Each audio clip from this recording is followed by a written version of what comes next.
నమస్తే, welcome to SS9 news. ముందుగా ముఖ్యాంశాలు. కర్నూలు జిల్లా తుగ్గలి ప్రజలతో జగన్ ముఖాముఖి. నేటి నుంచి జనసేన అధినేత పవన్ కళ్యాణ్ ఎన్నికల ప్రచారం. సీఎం రేవంత్ రెడ్డి నివాసం వద్ద వ్యక్తి ఆత్మహత్య యత్నం. భారతరత్న అవార్డును స్వీకరించిన పివి నరసింహారావు కుటుంబం. తమిళ సినీ నటుడు డానియల్ బాలాజీ గుండెపోటుతో మృతి. కోహ్లీ నుంచి మరో క్లాస్ ఇన్నింగ్, ఆర్సీబీ భారీ స్కోర్. ఎన్నికల మరోసారి విజయమే లక్ష్యంగా ఏపీ ముఖ్యమంత్రి జగన్ చేపట్టిన మేమంతా సిద్ధం బస్సు యాత్ర 4వ రోజుకు చేరుకుంది. ఇప్పటి వరకు ఉమ్మడి కడప, కర్నూలు జిల్లాలో యాత్ర కొనసాగుతుంది. 5,200 జనాభా ఉన్న తుగ్గలి గ్రామ సచివాలయం పరిధిలోని ఎంతో మంచి జరిగిందని తెలియజేశారు. ఈ 58 నెలల్లో మన ప్రభుత్వం అభివృద్ధి ఎంతో గొప్పగా ఉందని తెలియజేశారు. మీ బిడ్డ పాలనలో నేరుగా బటన్ నొక్కటం, అక్కా చెల్లెమ్మల ఖాతాల్లో డబ్బులు పంచడం జరిగింది. లంచాలు, వివక్ష లేని పాలన కొనసాగుతుందని తెలిపారు. తుగ్గలి ప్రాంతంలో అన్ని రకాలుగా సంక్షేమ పథకాలు అమలు పరిచామని జగన్ సంతోషం వ్యక్తం చేశారు. ఏ ఒక్క తుగ్గలి గ్రామ సచివాలయం పరిధిలో 29,65,00,000 రూపాయలు అందజేశామని అన్నారు. మీ బిడ్డ పాలనలో నేరుగా మీ బిడ్డ బటన్ నొక్కడం, నేరుగా నా అక్క చెల్లెమ్మల కుటుంబాల ఖాతాల్లోకి నేరుగా డబ్బులు వెళ్ళిపోవడం. ఎక్కడా కూడా లంచాలు అడిగే వాళ్ళు లేరు.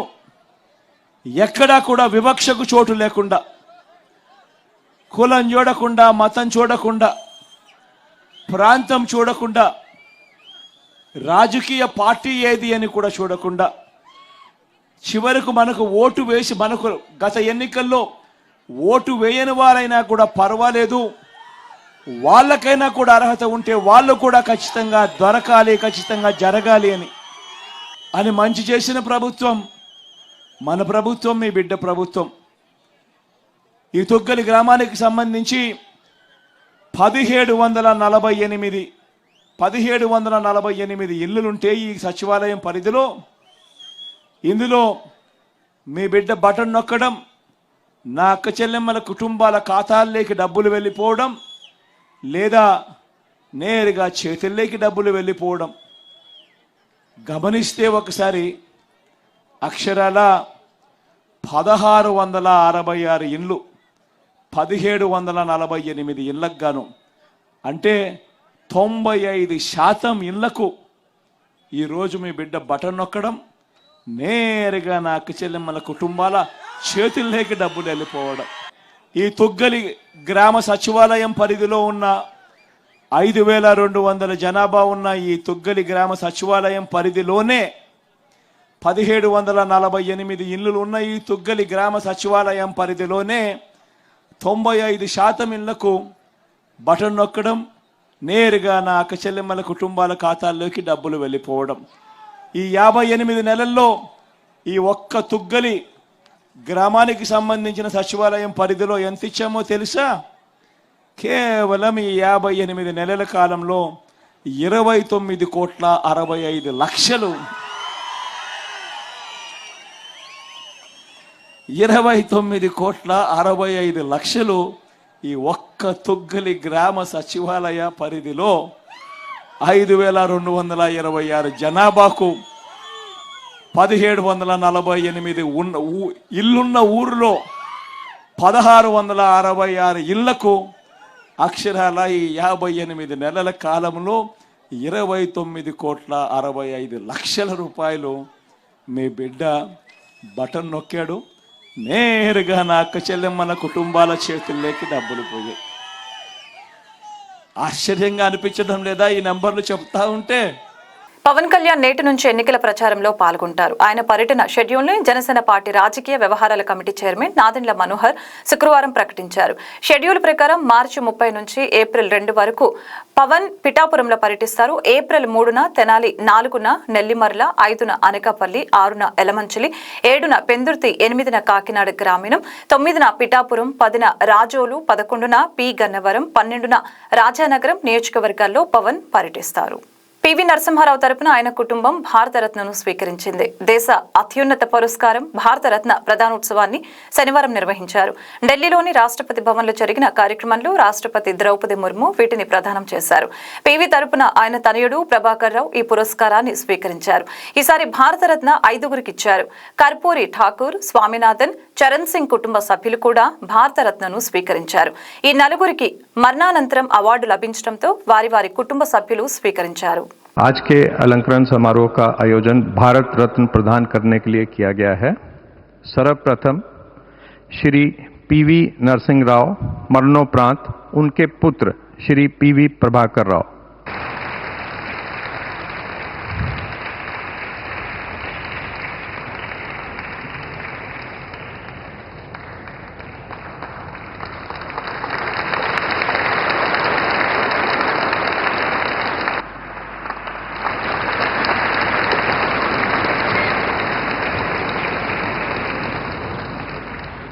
चौधरी चरण सिंह मरणोपरांत उनके पौत्र श्री जयंत चौधरी।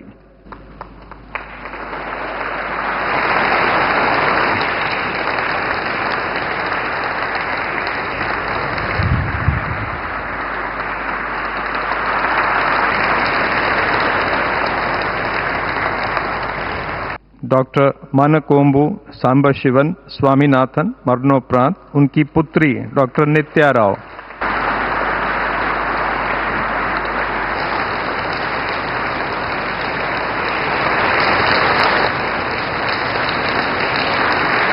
श्री कर्पूरी ठाकुर मरणोपरांत उनके पुत्र श्री रामनाथ ठाकुर।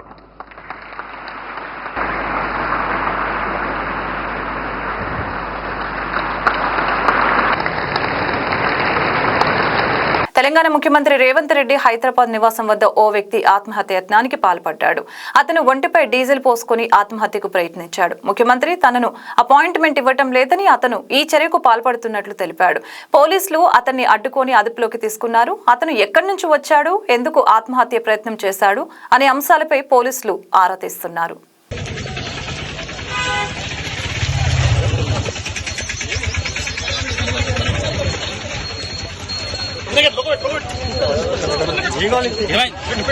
దేని గురించి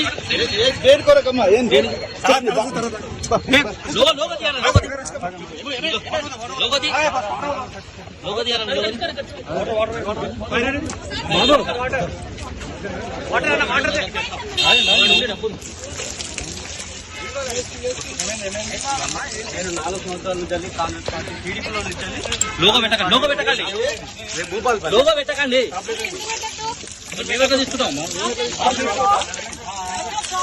గుంటూరు అరండల్పేట 12వ లైన్లో లెనిన్ క్లబ్ బట్టల షాప్ ని ప్రారంభించారు. పురుషులకు సంబంధించి అన్ని వెరైటీస్ కలిగిన బట్టలు అందుబాటులో ఉంటాయని తెలియజేశారు. ఈ కార్యక్రమానికి పలకలూరు విజ్ఞాన కళాశాల అధినేత లావురత్తయ్య అతిథిగా వచ్చేశారు. ఆయన మాట్లాడుతూ ఈ షాప్ ఓపెన్ చేయడం నాకు చాలా సంతోషంగా ఉందని, వీరి బ్రాంచులు అన్ని కూడా నేనే ప్రారంభించానని తెలియజేశారు. అన్ని బ్రాంచులు మంచి లాభాలతో సాగుతున్నాయని చెప్పారు. లెనిన్ బ్రాండ్ క్లాత్ మంచిదని, అన్ని విధాల సౌకర్యంగా ఉంటుందని, మంచి వ్యాపారం ఉండాలని కోరుకుంటున్నానని చెప్పారు. అరండల్పేట 12వ లైన్లో లెనిన్ షాపు ఓపెన్ చేయడం చాలా సంతోషకరం. ఇది నాకు ప్రత్యేకంగా సంతోషం. ఎందుకంటే ఇవాళ మొదటి షాపు నేనే ఓపెన్ చేశాను అరేర్మాల్ దగ్గర. సో ఆ తర్వాత 15-16 షాపులు ఓపెన్ చేయటం, అవన్నీ దిగ్విజయంగా సాగుతున్నాయి. బ్రహ్మాండంగా వ్యాపారం సాగుతుంది. వ్యాపారమే కాకుండా ప్రజలకు కూడా ఈ లైనన్ క్లాత్ చాలా ఉపయోగకరమైన క్లాత్. అంటే చెమట బాగా ఫీల్ చేస్తుంది, స్కిన్ ఎలర్జీస్ రాకుండా కాపాడుతుంది, యూవి సన్లైట్ నుంచి తగ్గిస్తుంది చాలా. ఈ లైనన్ క్లాత్ వల్ల చాలా ఉపయోగాలు ఉన్నాయి కాబట్టి చాలామంది వాడుతున్నారు. ఇది ధనవంతులు పేదవంతులు అని కాకుండా అందరూ వాడుతున్నారు. ఇంతకుముందు అయితే ధనవంతులు వాడేవారు, ఇప్పుడు పేదవాళ్ళు మధ్యతరగతి వాళ్ళు కూడా ఈ లైనన్ క్లాత్ బ్రహ్మాండంగా వాడుతున్నారు.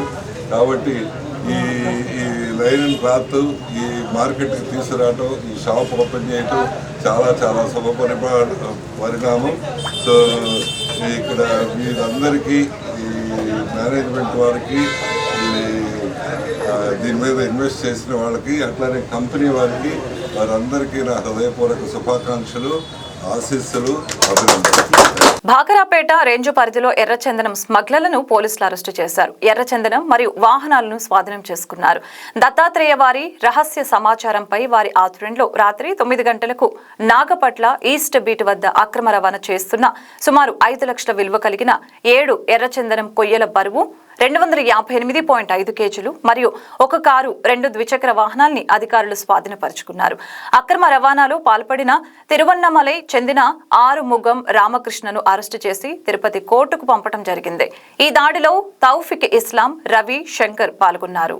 భీమిలి మండలంలో వైసీపీ ఎన్నికల ప్రచారం జోరుగా సాగుతుంది. రేకవానిపాలెం ములకొద్దు పంచాయతీలో ఇంటిని ప్రచారం నిర్వహించారు. ఈ కార్యక్రమంలో స్థానిక వైసీపీ ఎమ్మెల్యే అభ్యర్థి అవంతి శ్రీనివాసరావు పాల్గొని వైసీపీ ప్రభుత్వం ప్రజలకు అందించిన సంక్షేమ పథకాలు ముద్రించిన కరపత్రాలను స్థానిక ప్రజలకు అందిస్తూ ఫ్యాన్ గుర్తుకే ఓటు వేయాలని కోరారు. ముఖ్యంగా వాలంటరీ వ్యవస్థ ద్వారా ప్రజలకు నేరుగా ప్రభుత్వ పథకాలు అందిస్తూ ఉంటే కేవలం వైసీపీ ప్రభుత్వంకే సాధ్యమని తెలిపారు. ఈ కార్యక్రమంలో ఎంపీపీ వాసురాజు, వైసీపీ సీనియర్ నాయకులు, కార్యకర్తలు, మహిళలు తదితరులు పాల్గొన్నారు. ప్రతి పేదవాడు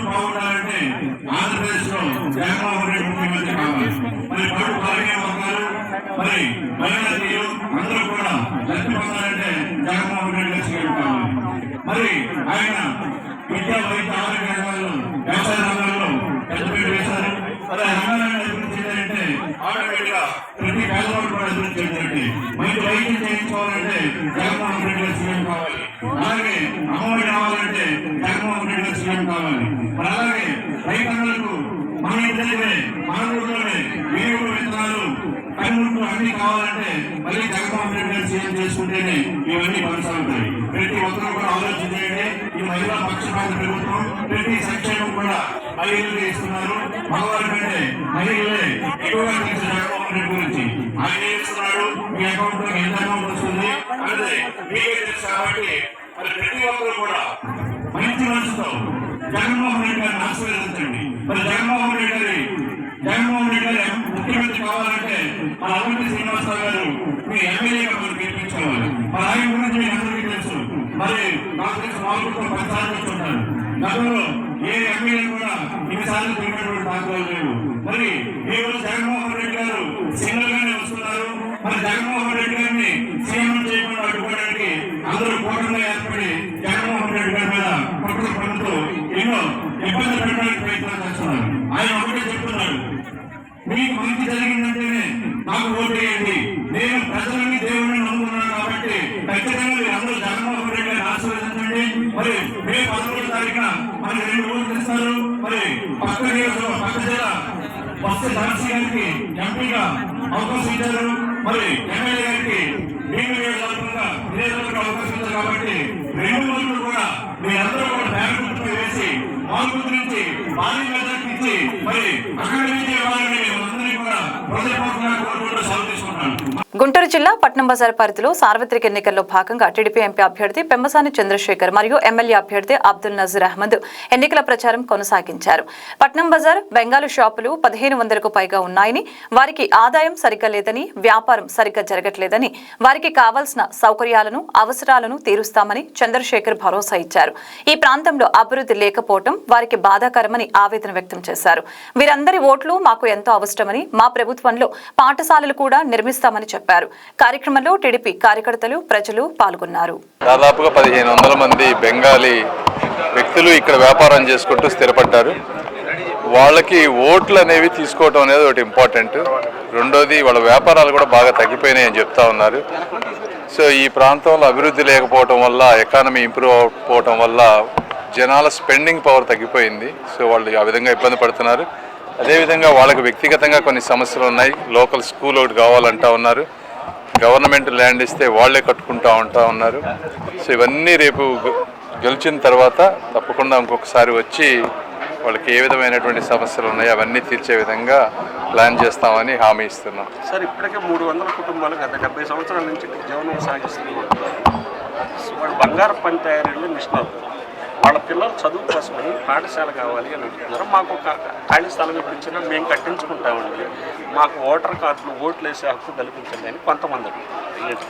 డెఫినెట్గా ఈ రెండు చేయాల్సిన అవసరం. ఇప్పుడు జగన్మోహన్ రెడ్డి గారు నాడు నేడు స్కూల్స్ అద్భుతంగా చేశారంటున్నారు. మరి ఇక్కడికి వస్తేనేమో వీళ్ళు చెప్పేది ఏంటంటే మాకు స్కూల్ లేదని చెప్తా ఉన్నారు. అంటే పబ్లిసిటీకి వచ్చేదానికి వాస్తవానికి ఎంత డిఫరెన్స్ ఉందనేది ఇప్పుడు మీరే చూస్తూ ఉన్నారు.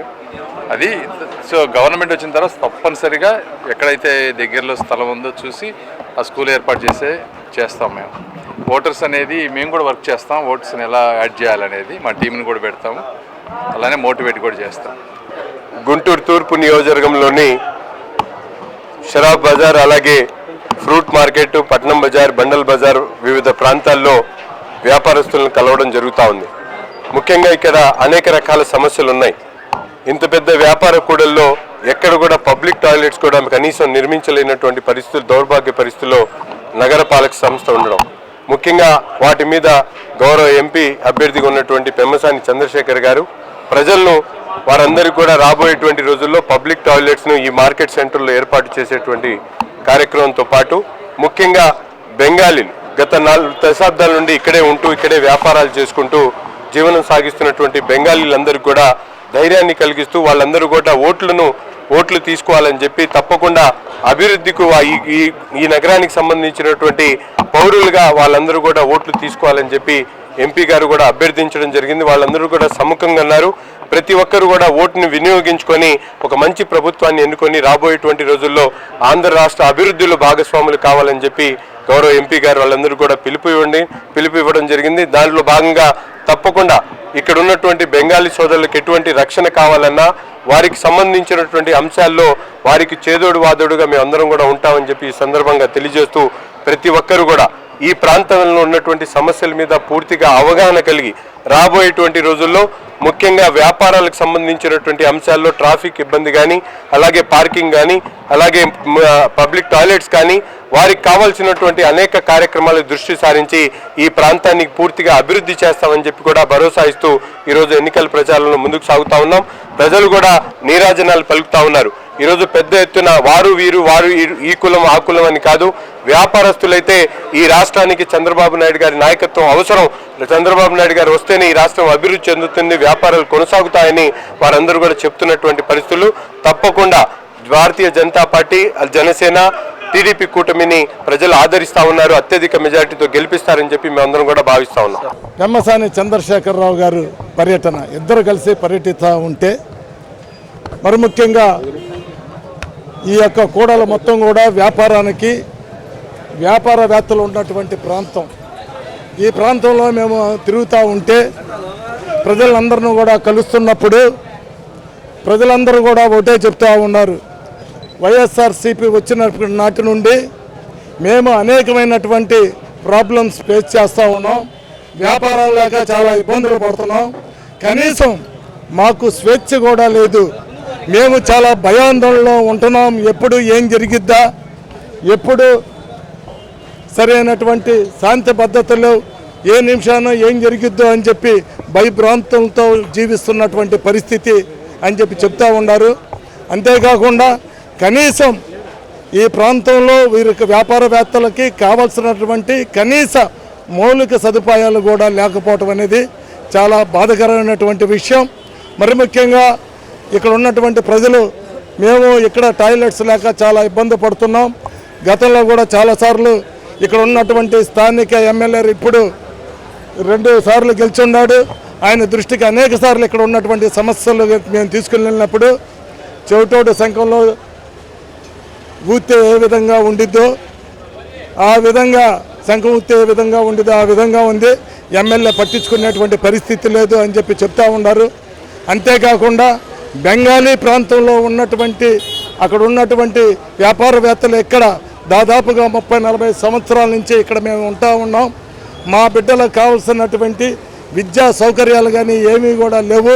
మేము బెంగాలీ భాషలో చదువుకోవటానికి మరి ఇక్కడ 40 సంవత్సరాల నుంచి ఉన్నప్పుడు ఇక్కడ ప్రభుత్వం మా మీద దృష్టి సారించాల్సినటువంటి పరిస్థితి ఉంది. అనేక సార్లు మేము ప్రభుత్వం దృష్టికి తీసుకుని వెళ్ళినప్పుడు కూడా ప్రభుత్వం మరి పడిచవన పెట్టి వదిలేసింది అనేది చెప్తా ఉన్నారు.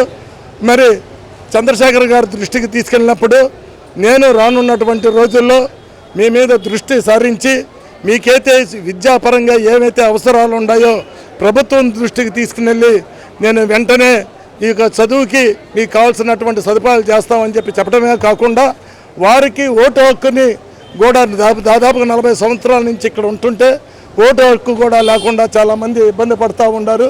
ఆ ఓటు హక్కుని కల్పించడమే కాకుండా రేషన్కి సంబంధించినటువంటి ఆధార్ కార్డులను కూడా నేను ఇప్పిస్తానని చెప్పి చంద్రశేఖర్ గారు, నజీర్ అహ్మద్ గారు చెప్తా ఉన్నారు. అక్షయ సేవా సమితి వారి ఆధ్వర్యంలో ఎచ్చెర్ల మండలం యాతపేట గ్రామంలో శనివారం నాడు 50 మంది నిరుపేద కుటుంబాలకు నిత్యావసర వస్తువులు పంపిణీ చేశారు. ఈ సందర్భంగా అధ్యక్షులు బొడిగి మధు తమ సంస్థ ద్వారా ప్రతి నెల జిల్లాలో ఉన్న ప్రతి మండలానికి తమ సభ్యులతో వెళ్లి నిరుపేదల ప్రతి ఒక్కరికి నిత్యావసర వస్తువులు పంపిణీ చేస్తామని, దీనికి సహకరించిన ప్రతి ఒక్కరికి కృతజ్ఞతలు తెలిపారు. ఈ కార్యక్రమంలో ఉపాధ్యక్షులు కిరణ్ కుమార్, అనిల్ కుమార్ తదితరులు పాల్గొన్నారు.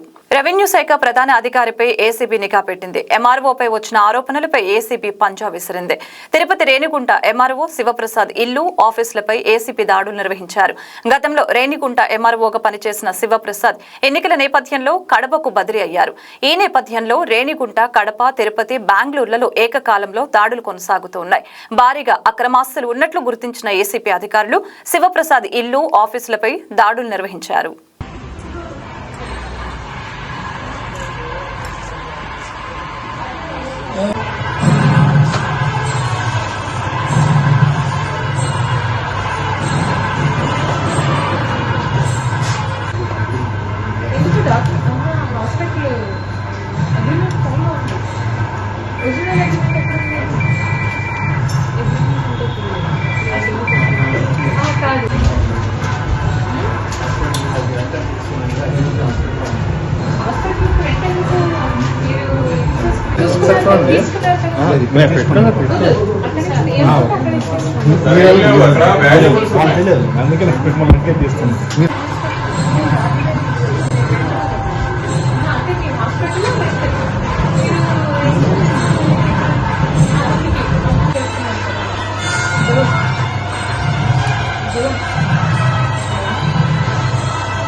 అనంతపురం నగరంలో తెలుగుదేశం పార్టీ ఇన్ఛార్జి ప్రభాకర్ చౌదరికి సార్వత్రిక ఎన్నికల్లో సీటు కేటాయించకపోవడంతో రెచ్చిపోయిన తెలుగు తమ్ముళ్లు కార్యాలయం మీద దాడి చేసి బ్యానర్లు, ఫ్లెక్సీలు దగ్ధం చేయడమే కాక తెలుగుదేశం పార్టీ అధిష్టానానికి వ్యతిరేకంగా నినాదాలు చేయడం జరిగింది. విశాఖపట్నం భీమిలి జిల్లాలో చైతన్య కళాశాలలో రూపశ్రీ అనే యువతి ఆత్మహత్య యత్నానికి పాల్పడింది. కళాశాలలో లైంగికంగా వేధిస్తున్నారని, అసభ్యకరంగా ఫోటోలు చేసి సోషల్ మీడియాలో పెడుతున్నారని, బెదిరిస్తున్నారని, యాజమాన్యం కూడా పట్టించుకోవట్లేదని రూపశ్రీ కాలేజీ బిల్డింగ్ మీద నుంచి దూకి ఆత్మహత్య చేసుకున్నట్లు తల్లిదండ్రులు తెలిపారు. రూపశ్రీకి జరిగిన అన్యాయానికి యాజమాన్యం బాధ్యత వహించాలని తెలిపారు. 3 జిల్లాల సంఘాలన్నీ కూడా అమ్మాయిని తీసుకొని కాలేజీ ముందు ధర్నాకి దిగుతామని తోటి పేరెంట్స్ చెప్తూ ఉన్నారు. శ్రీ చైతన్య కాలేజీ యాజమాన్యం మీద పోలీసులు యాక్షన్ తీసుకోవాలని, ఇంతవరకు ఎవరిని అరెస్టు చేయలేదని, బాధ్యత లేకుండా ఉన్నారని ఏఐఎస్ఎఫ్ విశాఖ జిల్లా కార్యదర్శి పోలీసుల మీద ఆగ్రహం వ్యక్తం చేశారు. ఎల్జే నాయుడు, ఎస్ఎఫ్ఐ విశాఖ జిల్లా కార్యదర్శి. నిన్న రాత్రి ఏదైతే చైతన్య ఇంజనీరింగ్ కళాశాల ఉందో, ఈ చైతన్య ఇంజనీరింగ్ కళాశాలలో యాజమాన్యం యొక్క లైంగికంగా వేధింపులకు గురైన రూపశ్రీ అనే అమ్మాయి సూసైడ్ చేసుకోవడం జరిగింది. అది అందరికీ తెలిసిందే. ఈ విషయాన్ని పోలీసులు కానివ్వండి, లేదంటే ఇతర యాజమాన్యం కూడా ఈ విషయాన్ని కప్పుపుచ్చే విధంగా చర్యలు తీసుకుంటా ఉంది. దీన్ని బయటికి రాకుండా ఎవరైతే ఇప్పటి వరకు చేశారనేది దాదాపు గంటలు గడుస్తూ ఉంది. వీళ్ళకి తెలిసి రాత్రి 1 గంట తెలిసింది. ఇప్పటి వరకు కూడా గంటలు గడిగినా సరే ఇంకా విచారణలోనే ఉన్నాం అంటున్నారు. అమ్మాయి యొక్క ఫోన్ తీసుకున్నారు, విద్యార్థుల్ని తనతో పాటు ఉన్న వాళ్ళని తీసుకెళ్లారు, అలాగే యాజమాన్యాన్ని తీసుకెళ్లారు. కనీసం ఎవరిని కూడా ఇప్పటి వరకు అరెస్ట్ చేసిన దాఖలాలు లేవు. అమ్మాయి నేరుగా చెప్పింది తల్లిదండ్రులకి, బావకి, అందరికీ కూడా వాట్సాప్ మెసేజ్ పెట్టింది. కాలేజీలో నాకు న్యూడ్ ఫోటోలు అవి తీసి లైంగికంగా వేధిస్తున్నారని చెప్పింది. దీన్ని బయట పెడితే వీటన్నిటిని కూడా మేము దీని గురించి చెప్తే వీటన్నిటిని కూడా మేము ఫేస్బుక్లోను, యూట్యూబ్లో కూడా పోస్ట్ చేస్తామని చెప్పి యాజమాన్యం బెదిరించిందని చెప్పి ఆ అమ్మాయి నేరుగా తల్లిదండ్రులకు చెప్పుకుంది. అయినా సరే ఇప్పటి వరకు పోలీసులు ఎవరిని కూడా అరెస్ట్ చేసిన దాఖలాలు లేవు. రూపశ్రీ అనే అమ్మాయి కొమ్మద్ది శ్రీ చైతన్య కాలేజీలో చదువుకుంటుంది. ఆ అమ్మాయి నిన్న రాత్రి 1 గంట తర్వాత అక్కడ బిల్డింగ్ మీద నుంచి సూసైడ్ చేసుకోవడం జరిగింది. అయితే అమ్మాయి చనిపోయే ముందు వాళ్ళ నాన్నగారికి అయిన రమణ గారికి అలాగే వాళ్ళ బావగారైన హరికృష్ణ గారికి అమ్మాయి కొన్ని మెసేజ్లు పెట్టింది. ఆ మెసేజ్లో ఏంటనంటే ఇక్కడ ర్యాగింగ్ ఎక్కువగా జరుగుతుంది, అమ్మాయి మీద మామూలుగా నగ్నంగా ఫొటోస్ తీయడం సోషల్ మీడియాలో పెడతామని చెప్పేసి ఆ అమ్మాయిని వేధిస్తున్నట్టుగా ఆ మెసేజ్ ద్వారా తెలియపరచడం జరిగింది. అయితే ఈ అమ్మాయి సూసైడ్ చేసుకున్న తర్వాత నుంచి ఇప్పుడు ఇక్కడికి కేజీఎస్ దగ్గర ఈరోజు ఇప్పటికే పోస్ట్మార్టానికి బాడీని తరలించారు. అయితే పోస్ట్మార్టం చేయడానికి తరలించినప్పటికీ మేము సగర సామాజిక వర్గానికి చెందినటువంటి కులస్తులం. మేము కూలి పనులు చేసుకుంటూ ఉంటాం.